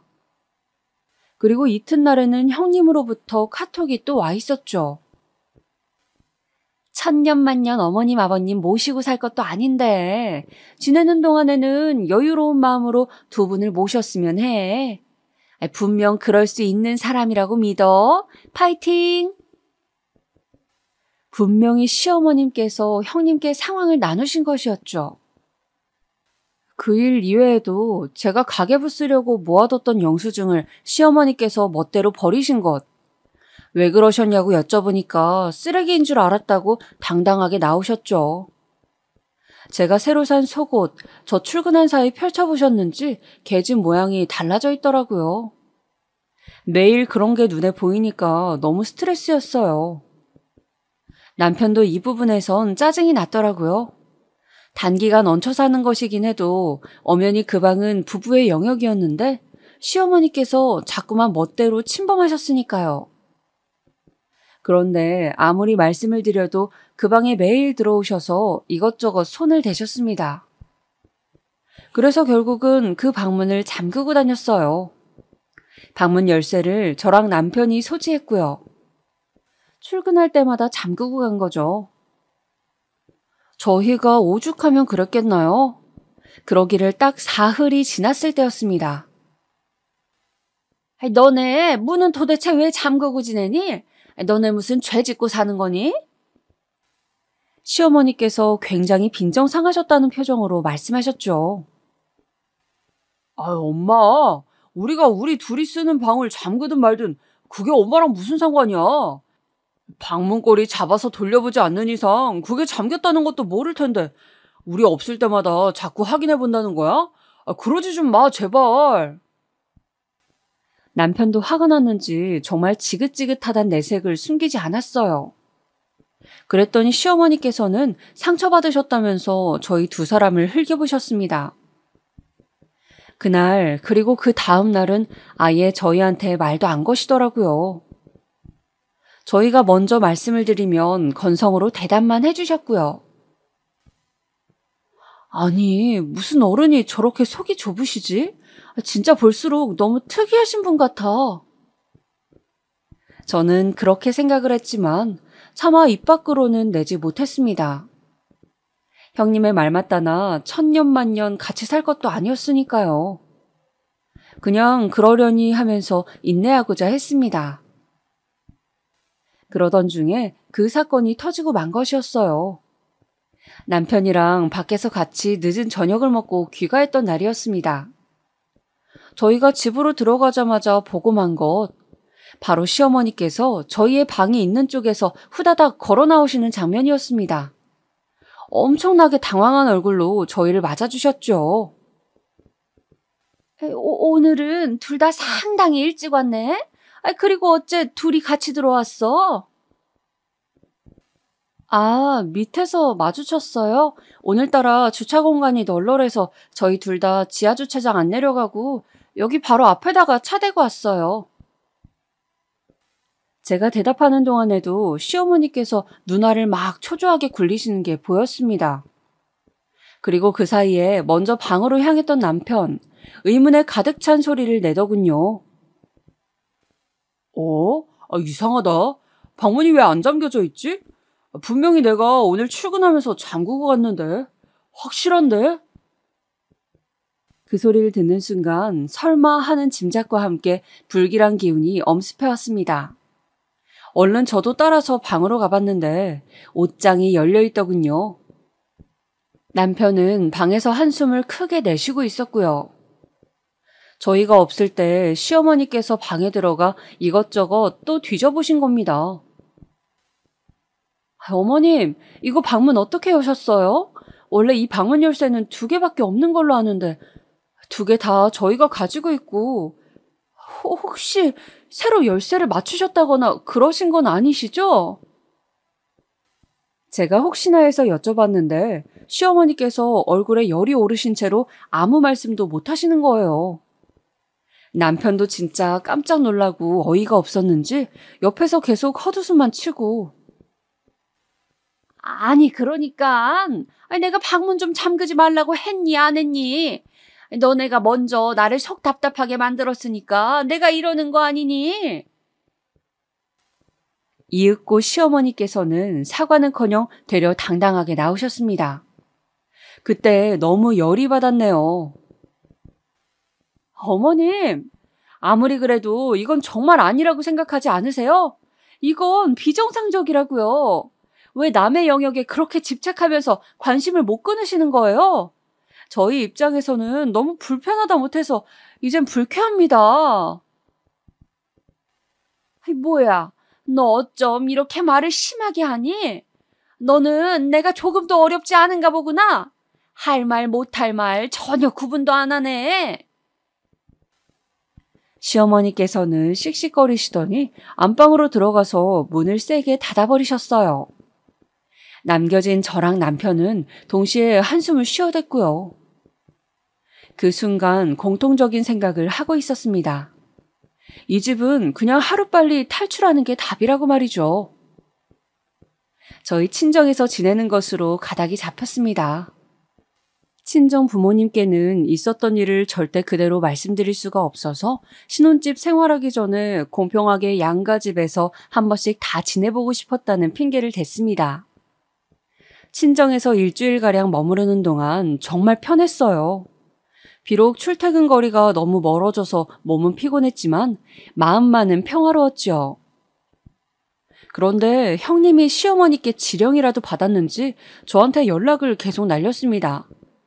며느리의 도리가 그게 아닌데 저보고 지금 잘못 행동하고 있다는 얘기에 저도 모르게 피식 웃고 말았네요. 그럼 뭐 어떻게 도리를 했어야 한다는 건가요? 알고 보니까 형님은 결혼하실 때 과장 좀 보태서 땡전 한 푼 없이 몸만 온 경우였더라고요. 그러니까 당신의 시댁에 설설 기셨던 겁니다. 저의 몫만큼 다 챙겨서 결혼한 저랑은 입장이 달랐죠. 애초에 2사람이 방문을 안 잠갔으면 어머님께서도 그러지 않으셨을 텐데. 안 그래? 자그마한 불편도 감수하기 싫어서 버릇없이 구는 거 요즘 어리고 젊은 친구들이 저지르는 실수인 건 나도 알아. 벌어진 일 어쩔 수 없다지만 앞으로는 처신 잘했으면 해. 그리고 주말에 어머님 찾아뵙고 정식으로 사과드려. 그게 며느리로서 옳은 행동이야. 제가 시큰둥하게 반응을 해드렸는데도 굳이 저 일하는 도중에 이런 카톡을 보내오셨던 형님. 카톡을 읽어도 안 읽어도 답장을 해도 안 해도 어떻게 해서든 결국 저의 손해였죠. 제가 참다가 제 속마음을 담은 답장을 기어이 형님께 날려드렸습니다. 관계 파탄이 나더라도 답답해서 견딜 수가 없었거든요. 아, 네. 오늘도 좋은 말씀 감사합니다. 그런데 인과관계 파악을 잘못하신 것 같아요. 애초에 문을 안 잠갔어야 되는 일이 아니라 그보다 더 우선 어머님께서 저희 부부 방에 안 들어오셨으면 되는 일입니다. 순서를 단단히 착각하셨네요. 앞으로 저는 저 알아서 지낼 테니 형님께서는 형님 일에만 신경 써주세요. 제발 본인이나 잘하시길. 이렇게 보냈더니 잠시 후에 전화가 걸려오더라고요. 그래도 혹시나 싶은 마음으로 전화를 받아봤는데 아니나 다를까. 야, 너나 잘할 것이지? 어디다 싸가지 없이 윗사람한테 본인이나 잘하라고 그딴 말을 하는 거야? 너 미쳤니? 대뜸 소리를 지르시더군요. 바로 전화 끊고 번호를 차단해버렸습니다. 결혼한 자식의 부부방에 부득불 들어가려고 혈안이셨던 시어머니나 그 충실한 신복인 형님이나 아주 독인객인이란 생각이 들었어요. 이 사건 때문에 형님이랑은 완전히 갈라서 버렸습니다. 원래도 이렇다 할 관계도 아니었지만 어쨌든 파탄 나버린 것이었죠. 시어머니랑 형님이랑 똘똘 뭉쳐서 항상 제 흉을 보고 제 욕을 하는 재미로 일상을 지내시는 게 뻔했지만 그냥 두었습니다. 그걸 눈치챘다고 제가 왜 나서겠나요? 실컷 그러시도록 두는 게 나았어요. 신혼집으로 무사히 입주해서 드디어 온전한 두 사람만의 신혼생활을 누리게 된 저희 부부였습니다. 제가 왜 결혼 전에 이 집안 뭔가 이상하다고 생각했으면서도 결혼을 감행했을까요? 이 남자에 대한 사랑이 너무나도 크고 애틋하다거나 이 남자가 아니면 정말로 안 될 것 같아서 결혼을 진행했던 것만은 아니었습니다. 사연에 빠지다에 계신 여러분, 딩크족이 뭔지 아시나요? 제가 몇 달 전이었나 사연에 빠지다에서 딩크족 부부 이야기를 본 것도 같은데요. 바로 자녀를 보지 않고 부부끼리 사는 가정을 뜻하는 용어입니다. 혹시 이쯤에서 눈치채셨을까요? 네, 저는 바로 이 딩크족 부부 희망자였습니다. 연애를 하는 동안 모두가 그러진 않지만 미래에 대한 상의를 미리 나누는 경우들도 있잖아요. 저는 연애 초반기부터 남편에게 말을 했었습니다. 나는 결혼하면 아이는 안 낳고 싶어. 나는 이런 생각을 가지고 있는 사람이니까 오빠가 반드시 참고를 해주었으면 해. 몇 번이고 이 부분에 대해서 말을 했었고 아이를 낳고 싶지 않다는 생각을 하게 된 배경이나 저의 가치관도 자세하게 설명을 했었습니다.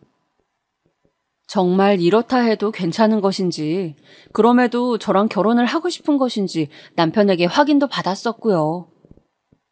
처음에 결혼 이야기가 진지하게 나오게 됐을 무렵 제가 남편한테 정확히 이런 말을 했었습니다. 만약에 오빠에게는 아이를 갖고 싶단 바람이 조금이라도 있다면 더 늦기 전에 나는 오빠를 놔주고 싶어. 결혼해서 아이를 낳겠다는 대다수의 여자를 만나서 그런 결혼을 하기를 바라. 나랑은 안 맞을 테니까. 그랬더니 남편은 진지한 표정으로 또 확신 어린 말투로 저에게 답변을 해주었더랬습니다. 나도 너한테 누누이 말을 해왔지만 내가 애들 자체를 별로 안 좋아해. 어차피 우리 형이 일찍 결혼해서 벌써 애들만 둘인걸. 손자가 둘씩이나 되니까 우리 아버지랑 엄마도 나한테까진 안 바라실 거라고 생각해. 나는 아이 안 낳고 사는 게 좋고. 네 생각에 전적으로 동의하고 있어. 부부 둘이서 신혼을 실컷 즐기고 그 다음에는 열심히 돈을 모아서 나이 들면 누릴 대로 누리고 살자면서 저랑 그런 대화를 구체적으로 나눴었습니다. 제가 바로 이 부분 때문에 남편이란 남자랑 결혼을 했던 거예요. 저랑 완벽하게 의견이 일치하였으니까요. 결혼을 할 거라면 딱 이런 생각을 가진 남자랑 하고 싶었기 때문에 당시에 저에게는 다른 선택지란 존재하지 않았던 것입니다. 나중에 시간이 흘러서 남편의 마음이 변한다거나 시댁에서 이세를 강요한다거나 할까봐 걱정되니까 저는 이 부분을 맹세하겠다는 서류까지 받아내려고 했었네요. 빈틈 없도록 말이죠. 그런데 어쩌다 보니까 정말로 서류를 작성하게 되진 않았고요. 결혼하면서 저희 친정 부모님께 이세 계획은 없다고 말씀을 드렸어요. 두 분은 저희 부부 하고 싶은 대로 하면서 살라고 전적으로 저희의 선택을 존중해 주셨습니다. 제가 워낙 아이를 낳지 않겠다고 미리 말을 해온 영향도 컸었고요. 시댁에는 결혼 직전에 조심스레 말씀을 드렸었는데 남편의 추측대로 이미 손자를 2명을 보셔서 그런지 큰 미련은 없으신 듯 보였습니다. 시아버지께서는 처음엔 아무리 그래도 어떻게 자식을 전혀 안 낳고 살 생각을 벌써부터 하고 결혼을 한다는 건지. 말세다 말세야. 이런 반응을 보이셨지만 금세 의견을 바꾸셨어요. 상관하고 신경 쓰기에도 귀찮다. 그냥 둘이서 알아서 잘 살기만 해라. 워낙 공사 다망한 분이신 덕분에 하다하다 자식 부부의 이세 문제까지 신경을 꺼버리시게 된 것입니다. 웃기면서도 슬프다는 표현은 바로 이럴 때 쓰는 게 아닐까 싶네요. 문제는 시어머니셨는데요. 뉴스에서 자식 안 낳고 사는 부부들 문제를 다룬 걸 보신 적이 있다면서, 그런데 그게 왜 하필 당신네 아들 며느리 부부가 해당되냐며 어이없어 하셨어요. 결혼한 지 오래됐지만 아직도 이세 소식이 없는 모 연예인 부부 이야기도 거론하셨고요. 하지만 그 완강했던 기색은 금세 사그라들었죠. 아이고, 내가 생각해보니까 이미 내 손자애들도 이미 있는 데다가 걔네가 워낙 잘 커주고 있고, 그리고 내가 슬슬 허리 통증 고질병이 재발하고 있는데 새로 애기 생기면 내가 어찌 봐준담? 이런 말씀을 중얼거리신 걸로 보아선 현실적인 생각을 하시다가 타협을 보신 듯 하였습니다. 결혼하고 나서 다른 문제들이 자잘하게 터졌을지언정 이런 이세 갖는 문제로 힘든 적은 그래서 없었어요. 아예 이세 계획이 없다면서 못 박아놓고 시작했던 결혼이다 보니까 애는 언제 가질 거냐는 소리를 안 들었던 게 우선은 가장 좋았고요. 친척 어른분들도 그런 말씀들을 안 하셨어요. 어차피 저희 부부는 계획 없다고 미리 말을 다 해놓았으니 저희를 보고 별 말씀들 계속 안 하셨죠. 저랑 남편이 둘이서 지내는 동안 때로는 감정적으로 싸우기도 했고, 어느 때는 정말 이 순간 배우자 없이 그냥 나 혼자였으면 홀가분했을 텐데 이런 생각이 드는 순간들도 있었습니다. 하지만 단 둘이기 때문에 서로 의지가 되었다고 생각해요. 남들은 아기 낳아서 육아에 신경 쓰고 어마어마한 돈을 들일 때 저희 부부는 오롯이 저희에게만 돈을 쓰면서 꽤나 넉넉하게 각자 취미생활도 누릴 수 있었습니다. 집에 아기가 없으니까 늘 청결하고 깔끔하게 유지하는 게 쉬웠고 자유로운 시간 관리도 가능했어요. 자, 그런데 이제 저의 앞에 영원한 평화란 없다는 사실이 곧 드러나게 됩니다. 남편이랑 둘이 시댁에 가서 같이 저녁을 먹던 때였습니다. 미리 말씀드리자면 시댁에 자주 가지 않았어요. 결혼하자마자 시댁에서 살던 때에 시어머니께서 저희 부부의 방에 자꾸 무단 침입하셨던 그때 이후로 대면대면 했었고요. 제가 형님이랑 정면으로 부딪히고 난 이후로는 시어머니께서는 저한테 개인적인 연락도 최소한으로 하셨습니다. 그래서 시댁과의 왕래를 아주 적다고 할 수 있었으며 그냥 적당히 관계 유지하면서 지냈던 것 같습니다. 그런데 이날은 왜 저녁을 먹으러 갔던 것이냐면 시아버지께서 친구분들이랑 새벽 등산길에 나서셨다가 크게 다치셨어요. 3주 입원을 하셨다가 퇴원을 하신 주말이었기 때문에 저희가 가본 것이었죠. 아무튼 무난한 분위기 속에서 저녁 식사가 막바지에 이르렀을 때쯤이었습니다. 아휴, 이 양반이 이제는 건강이 예전 같지가 않아서 걱정이 이만저만한 게 아니야. 손주라도 새로 보면 활력이 생길 것만 같은데. 시어머니께서 난데없이 이런 말씀을 하시는 거예요. 저를 힐끔힐끔 쳐다보시면서 말이에요. 시아버지께서는 다리를 다치신 것뿐이었는데 갑자기 건강이 예전 같지 않다는 말씀을 하시는 건 너무 지나친 비약이 아니었나 싶네요. 저는 너무 당황스러워서 옆에 있는 남편을 눈짓했는데 아무 반박도 안 하고 그냥 식사를 마저 하고 있는 거예요. 식사 내내 한마디는 하셨을까 싶은 시아버지께서도 입을 여시면서 많은 거 바람하지 않는다. 그저 덜도 말고 더도 말고 딱 하나만 낳거라. 이렇게 참견을 하시는 것에 정신이 다 아찔했습니다. 시어머니께서는 아들이 아니라 딸을 낳아도 괜찮다고, 손자는 이미 둘 봤으니까 손녀도 하나를 보면 좋겠다면서 들뜬 목소리로 계속 주절대셨죠. 듣는 내내 숨이 턱턱 막혀왔습니다. 말씀 중에 정말 죄송하지만요. 아버님, 어머님, 저희는 결혼 전부터 아이 갖는 문제에 대해서 충분한 대화를 나눴습니다. 상의가 완전히 끝난 이야기예요. 일찍이 저희가 아버님, 어머님께도 이 부분 정확하게 말씀을 드렸었고요. 그때는 분명히 저희 두 사람의 의견을 따르겠다고 그렇게 말씀해 주신 거 아니었나요? 제가 아주 조심스러운 말투로 얘기를 드렸죠. 그랬더니만 시어머니께서 젓가락을 밥 공기 위로 챙 하고 세게 내려놓으시더니 저한테 화를 막 내시는 겁니다. 그때랑 지금이랑 상황이 어떻게 똑같겠니? 너는 네 시부모가 하루가 다르게 늙어가고 있는데 이런 건 생각도 안 해보고 있는 거니? 주변 사람들은 모두 손주 보는 재미로들 산다던데 우리는 가까이 사는 자식 부부가 애들 안 낳겠다고 하니 영 살맛이 안 난다. 아직 시부모님 정정하셨습니다. 60대는 이제 할아버지 할머니가 아니라 아저씨 아줌마라고 여기는 세대인데 하루가 다르게 늙어간다고 이유를 내세우시니까 좀 어리둥절하더라고요. 저희가 손주를 안겨준다고 해서 시부모님 두 분의 노화가 늦춰지는 것도 아닌데 말이죠. 아니 나는 살다 보면 너네가 품은 그 고집이 꺾일 줄로만 알았지. 설마 계속 고집을 피울 줄은 내가 몰랐네? 갑자기 말씀이 바뀌신 시부모님의 태도에 놀랐지만 그 상황에서 아무 말도 못하고 가만히 밥만 먹고 있는 남편을 보면서 훨씬 더 많이 놀랐습니다. 자동으로 분노가 끓어오르더라고요. 일단은 너무 갑작스러워서 생각의 정리가 필요할 것 같다고 시부모님께는 그렇게 둘러댔습니다. 집으로 가는 길 내내 머릿속이 복잡하더군요. 남편의 안색도 그래 보였고요. 우선 집으로 와서 옷부터 갈아입고 차분하게 남편과 대화를 나눠봤어요. 우리가 결혼 전부터 이세는 안 갖겠다고 충분히 논의가 되었던 이야기인데 오늘 아버님이랑 어머님이랑 두 분 다 갑자기 그런 말씀을 하시니까 너무 당황스러워. 나는 이해가 안 돼.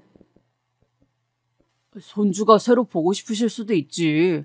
그리고 꼭 그 당시에 아이를 안 가지기로 했으면 계속 안 가지는 게 맞는 거야? 사람 생각이라는 게 살다 보면 변할 수도 있는 거잖아. 너는 왜 그렇게 아기를 낳기 싫어하는 건데? 그 이야기는 내가 결혼 전에 우리 연애하던 시절에도 실컷 했잖아. 그래서 지금 뭐 하자는 거야? 아이를 갖자는 거야? 우리 부모님들께 효도하는 것도 되고 내가 주변 사람들 보니까 아이를 낳고 키우는 게 힘들고 돈은 들어가도 그 이상으로 보람을 느끼는 것 같더라. 아이의 존재 자체로 행복이래. 부부의 결속력도 아이로 인해서 높아진다 그러고. 우리가 아이를 낳는 거랑 부모님께 효도하는 걸 왜 연결시켜? 우리 결혼하기 전에 나한테 그랬었잖아. 아이를 안 갖겠다는 생각이 확고하다고. 그때는 그럼 왜 그랬던 거야? 왜 그렇게까지 나한테 확신을 줬던 건데? 야, 너는 사람이 왜 그렇게 꽉 막혀 있어? 살면서 마음이란 게 변할 수도 있는 거지.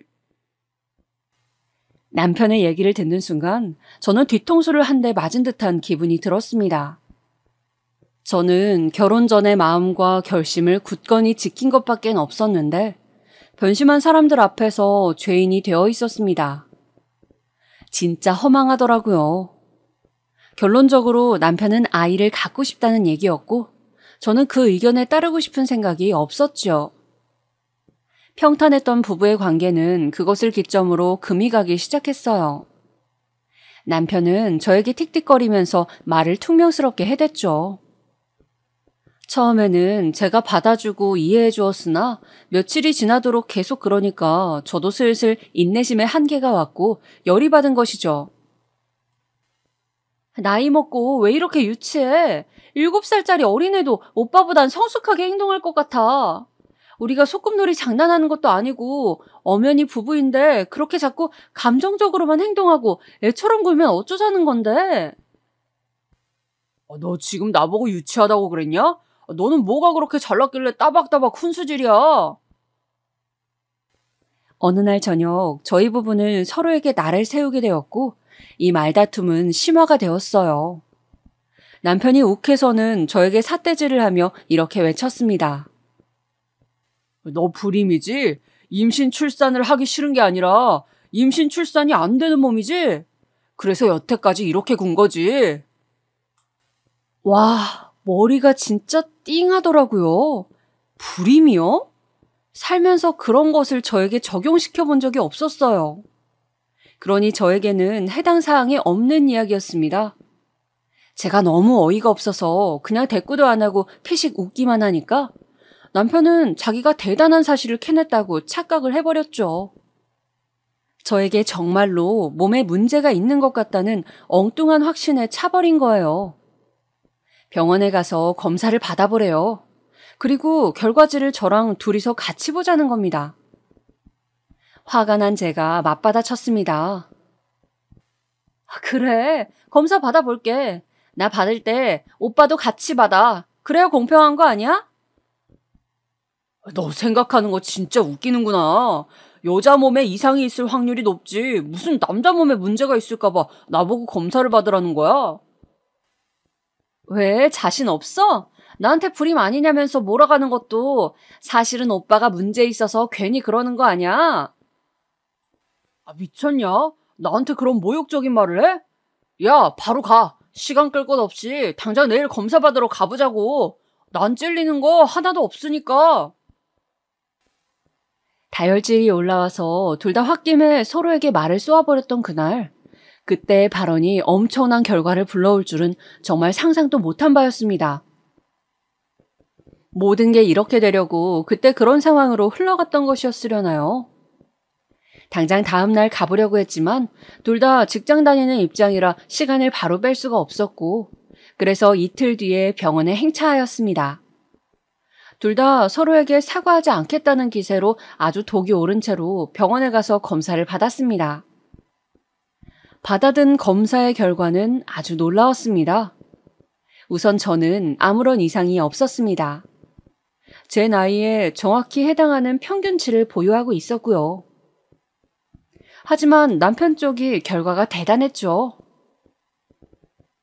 정자의 개수 자체가 너무 적다는 게 무슨 말씀이세요? 제가 의사 선생님을 향해 반문하고 있을 때 옆에서 남편은 이미 넋이 나가 있었습니다. 정상적인 임신이 되려면 정자가 최소한 2천만 마리 이상 되어야 하는데 남편은 그 숫자가 100만 마리도 안 된다는 그런 내용이 들려왔습니다. 선생님, 그 말씀은 지금 제 남편이 그 무정자증이라고 하시는 건가요?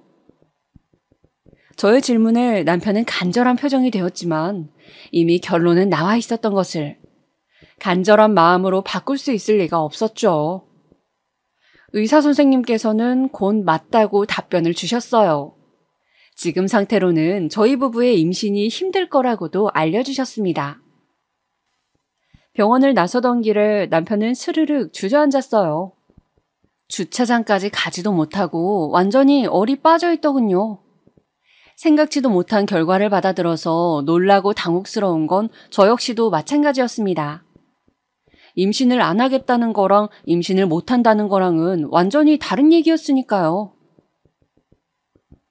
나는 일찍이 아이를 안 낳겠다고 다짐을 했었는데 그래서 이런 남자를 운명적으로 만난 걸까?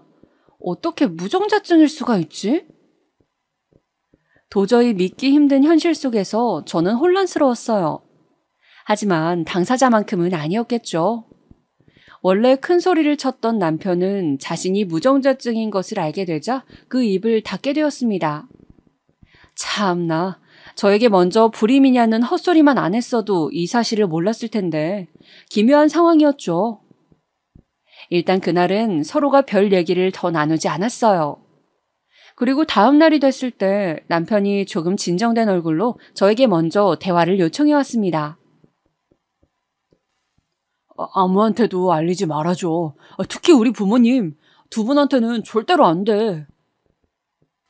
내가 굳이 두 분께 말씀드릴 이유가 없잖아. 그런데 오빠, 지금 할 말이 고작 그런 거야? 나한테 뭐 오해해서 미안하다든가 그런 할 말은 없어? 너는 어차피 불임도 아니잖아. 네가 속상한 상황도 아닌데 뭘 사과까지 받으려고 그래? 너야말로 지금 나를 위로해줘야 하는 상황 아니야? 어제부터 너 그런 말은 한마디도 안 하더라.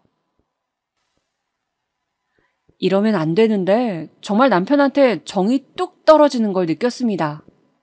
인간 대 인간으로 말이죠. 어쩌면 이렇게 멋대가리가 없나 싶었어요. 네가 딩크족으로 살고 싶어 해서 다행이다. 아휴, 어쨌거나 우리 사이에는 아이가 없을 운명이었네. 씁쓸한 표정으로 그렇게 말을 하는 남편이 얄미워 보였던 것은 분명히 제 안에서 정이란 게 확 떨어져서 그랬던 것이겠죠. 남편이 무정자증이란 사실을 알게 된 이후 저는 심란한 마음을 안고 지냈어요. 시어머니께서 저에게 은근한 압박을 하고 계셨거든요. 형님의 예시를 들면서 둘째를 낳을 때보다 첫째를 임신하던 시절이 체력적으로 훨씬 낫다더라. 그러니까 저도 한 살이라도 어릴 때 빨리 임신을 하는 게 좋을 거라는 얘기를 자꾸만 하셨습니다. 저는 그냥 건성으로 상대해드렸어요. 그래봤자 어차피 아이를 가질 생각도 방법도 없으니 시어머니의 그런 노력은 전부 허사였으니까요. 그런 생각으로 시큰둥하게 대응을 해드렸던 것인데 시어머니의 관점에서는 제 대처가 굉장히 거슬리셨나 봅니다. 하루는 작정을 하시고 저를 불러내셨어요. 시어머니와 며느리 둘이서 오붓하게 점심이나 함께 하자고 하시는 겁니다. 한턱 쏠 테니까 몸만 오라고 하도 그러셔서 마지못해 응해드리기로 했어요. 시어머니께서 문자로 식당 주소 남겨주셔서 찾아가 봤더니 고깃집이더라고요. 저는 고기를 안 먹는 채식주의자거든요. 그런데 그 사실을 뻔히 아시는 분께서 웬 고깃집에 저를 불러내신단 말인가요?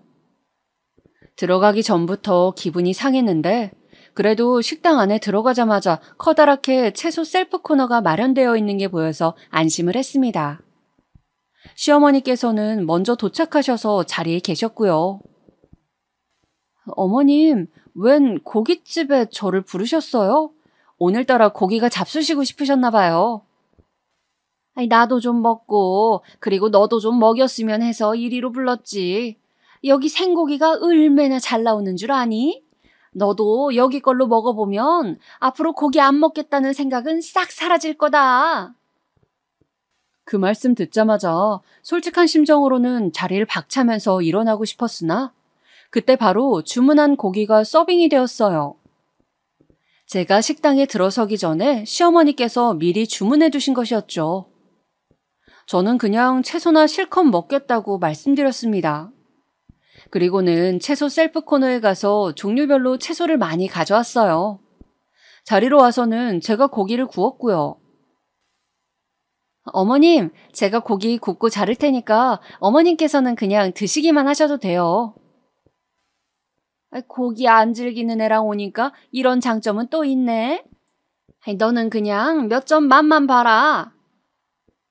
안 즐기는 정도가 아니라 아예 안 먹어요. 저 고기 안 먹는다고 수도 없이 말씀드렸잖아요, 어머님.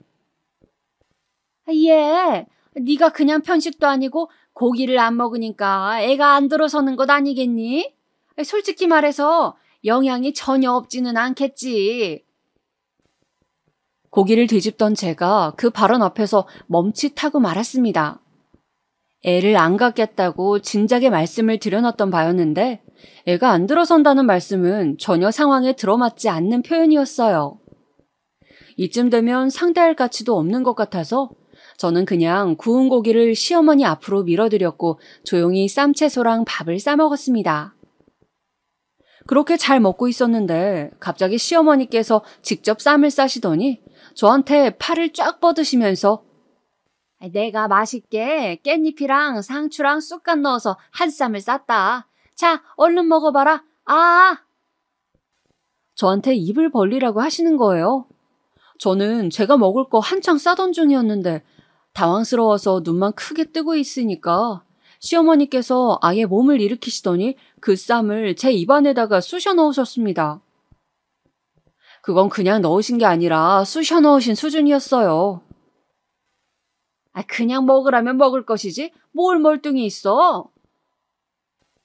시어머니께서는 혀를 끌끌 차셨고 저는 인상을 쓴 채 입에 들어온 쌈을 우물거리다가 문득 고기의 식감을 느끼고 말았습니다. 이 맛은 정확히 고기였어요. 알아차렸을 땐 이미 반 이상 씹은 후라서 어쩔 수 없이 그냥 삼켰습니다. 그랬더니 시어머니께서 작게 박수를 치시더군요. 그래, 잘했다. 그렇게 조금씩 먹기 시작하면 돼. 알았지? 배에 기름칠을 해놔야 애도 잘 들어서는 거야. 너무 그렇게 풀떼기만 먹으면 영양이 부족해서 될 임신도 안 된다고. 그 순간 제 이성의 끈이 뚝 하고 끊어졌습니다. 물로 입안을 헹군 제가 컵을 탁 소리 나게 내려놓고 말씀드렸죠. 어머님, 제가 아이를 못 갖는 게 아니라 안 갖는 것인데 왜 자꾸 말씀을 이상하게 하시죠? 지금 일부러 이러시는 거죠?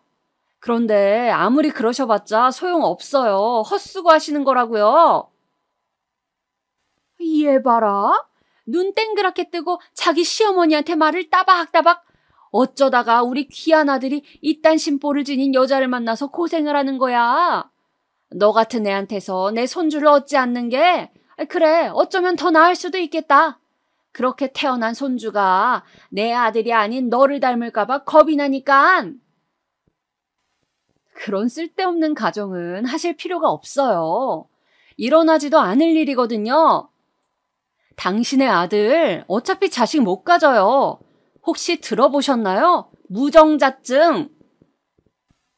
시어머니께서는 그 즉시 얼어붙으셨고 절대 믿을 수 없다는 듯 눈만 부릅뜨고 계셨습니다. 그 모습을 바라보며 저는 천천히 자리에서 일어나 가방을 챙겼죠. 사실 여부는 직접 당신의 아들에게 물어보세요. 저한테는 연락하지 마시고요.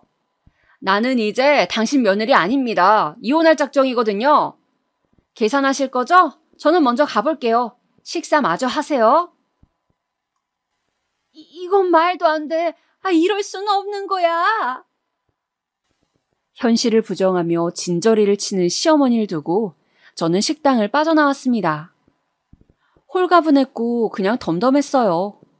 진작 이랬어야 하는데 너무나도 먼 길을 돌아왔다는 생각만 들었네요.